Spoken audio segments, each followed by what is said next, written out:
Привет, друзья! Ваша любимая задача на построение сегодня требуется при помощи двусторонней линейки из точки М провести перпендикуляр к прямой А.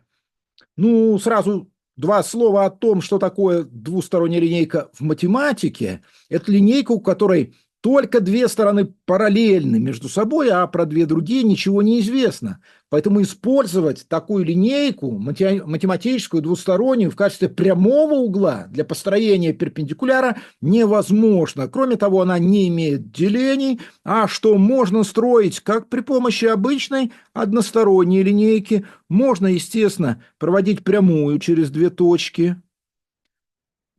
Две параллельные прямые можно провести на заданном расстоянии между ними. И здесь важно, если на плоскости есть две точки, заданы две точки, расстояние между которыми больше ширины линейки, то можно провести пару параллельных прямых, проходящих через эти точки.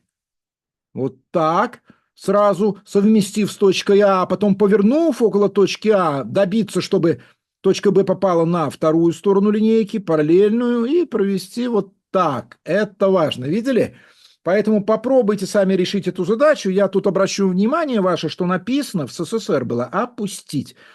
Две операции были: опустить и восставить перпендикуляр. Сейчас говорят восстановить, потом стали стесняться слова опустить, стали говорить, как у Атанасяна, провести к прямой. Но это не страшно, мы будем говорить, как говорят математики. И что ж, к нашей задаче. Чтобы решить нашу задачу моим способом, мне потребуется две вспомогательные задачи. Первая такая, которую все знают, решали в 7 классе, при помощи двусторонней линейки, мне хочется сказать двухсторонней, ну, вроде по нормам русского языка, там получается двусторонней линейки, разделить угол пополам.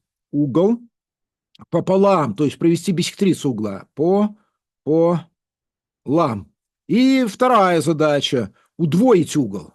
Удвоить угол. Ну, данный угол удвоить требуется. Вот посмотрите, линейку, ясно дело, можно поворачивать, а я его вот уже расположил в двух положениях. Первый шаг – деление угла пополам. Вот совмещаю сторону линейки со стороной угла. Раз, и что? И строю параллельную прямую, правильно? К этой стороне угла. Вот я взял так, раз, и построил. Ничего страшного, ничего, запросто. Любой может это сделать. Потом линеечку поворачиваю и провожу параллельную к другой стороне угла. Ну и все. Все, дело сделано. У нас построен какой-то параллелограмм, потому что противоположные стороны параллельны, а так как у него высоты равны, то этот параллелограмм будет ромбом. Но я даже проведу обоснование на уровне 7 класса. Посмотрите, пожалуйста. Если теперь провести из вершины угла через полученную точку луч, то он окажется биссектрисой угла и, конечно, разделит угол пополам. Дело в том, что вот эти перпендикуляры, проведенные из точки пересечения, равны между собой. А они равны ширине линейки, верно? Она же постоянна. Все. И тогда оказывается, что точка К равно удалена от сторон угла. Но раз она равно удалена от сторон угла, она лежит на биссектрисе угла. А К биссектриса, и тогда вот этот уголок альфа, и это альфа, мы добились, чего хотели. А теперь вторая задача, требуется удвоить данный угол. Ну, вы можете сделать стоп, попробовать сами решить эту задачу, подзадачу. Ну, а я быстренько покажу, как это можно сделать. Прикладываем линеечку, и, в общем-то, всем все понятно. Проводим прямую параллельную стороне угла. Есть. Что важное мы получили в данном случае? В данном случае мы получили две точки. Где они? Сейчас я их отмечу буквами А и Б. Вот точка А – это вершина угла.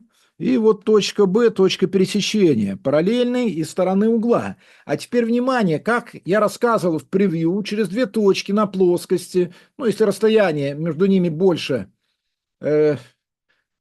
ширины линейки, можно провести параллельную. Посмотрите, я совмещаю с точкой А, потом чуть-чуть поворачиваю около точки А, пока точка Б не попадет на вторую сторону угла, и все получается у меня. Я теперь провожу две параллельных. Вот так. И вот так. Хотя достаточно было провести только нижнюю, чтобы удвоить этот угол. Но чтобы обоснуть это самостоятельно, я и провел две параллельных. Посмотрите, у нас что произошло с углом? Угол удвоился. И так вы можете доказать это самостоятельно, если хотите. А теперь к решению конкретно нашей задачи. Решение очень оригинальное такое. И с точки М проводят два отрезка. Один и второй, чтобы получить треугольник. Произвольно. Вот, обозначу. Это треугольник АМБ.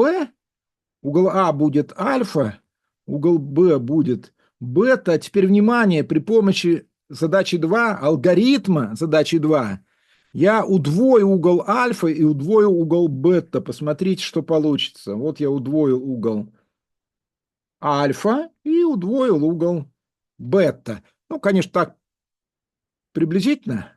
Это альфа, это бета. Что получилось у нас? Получились два равных треугольника по стороне АБ и двум прилежащим к ней углам, а значит равны соответствующие стороны треугольников. АМ равно АС и БМ равно БС. Получился четырехугольник АМБС, который называется в математике дельтоид. И известно, что его диагонали взаимно перпендикулярны. Тогда вот получается, что отрезок МС перпендикулярен АБ прямой. Ну, я это быстро объясню. В равнобедренном треугольнике МАС биссектриса угла А будет и высотой. Вот так. Значит, MH перпендикулярно А. MH перпендикулярно АБ, значит, прямой А, что и требовалось по условию задачи. Конечно, задача имеет и другие решения. Я уверен, что вы найдете. Огромное спасибо тем, кто внял моему призыву. В прошлом ролике поставил лайк. Я всегда верил в могучий интеллект зрителей моего канала. Вы лучшие. Пока. С вами был Валерий Казаков.